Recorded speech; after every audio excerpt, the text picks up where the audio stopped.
What's wrong, little boy? Don't be scared of Santa. Come on, Stewie, it's okay. Just sit on Santa's lap.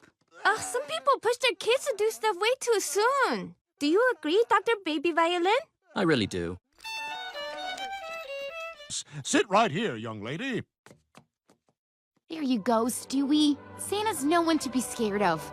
He's kind and warm. He loves unconditionally, and he makes everyone feel so... Meg, what are you doing? You look like Mom when she sits on the washing machine. Now, what would you like for Christmas, little boy? Shut up, everyone! Shut up! Shut up! Just shut